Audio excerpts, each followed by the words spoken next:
Shërbimi i jashtëm është shtylla e shtetit shqiptar për të përfunduar procesin e anëtarësimit në Bashkimin Evropian. Kështu deklaroi ministra Elisa Spiropali nga Komisioni Parlamentar për Europën dhe Punët e Jashtme, ku prezantoi projektligjin për shërbimin e jashtëm.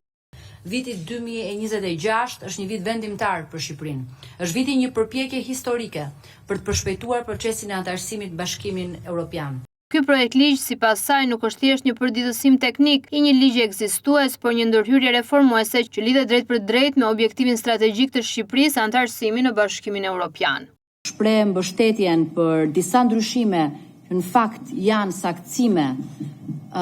të neneve se sa janë amendamente, sepse dhe këtu besoj u përdor termi amendament, por nuk është i sakt, po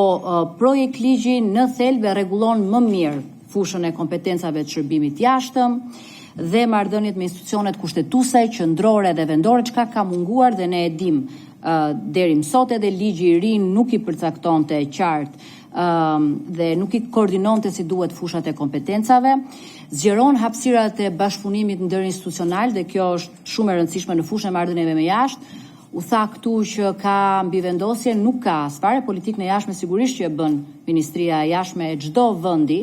në botë, këtu s'ka asgjë për të çuditur dhe në përputhje me dinamikën e zhvillimeve të marrëdhënieve ndërkombëtare, që sigurisht ka përgjegjësi Ministria e Jashtme për ta ndjekur, rregullon në mënyrë më të qartë procesin e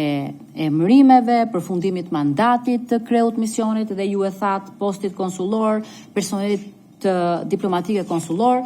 U tha këtu që ka ndryshuar gjithçka dhe janë bërë armime, jo, në fakt nuk janë bërë armime, nuk janë bërë ndryshime, janë dy ligje që shfuqizohen. Pra është si ligji për shërbimin e jashtëm i 2015, sepse i ka ardhur koha, ashtu dhe ligji 1998 për ushtrimin e funksioneve konsullore nga përfaqësitë diplomatike apo konsullore. Sipas ministres, ky është një ligj për integrimin sepse vendos standarde më të larta profesionalizmi, meritokracie, transparence dhe koordinim institucional në një moment që sipas saj vendi ynë po përshpejton ritmin e negociatave.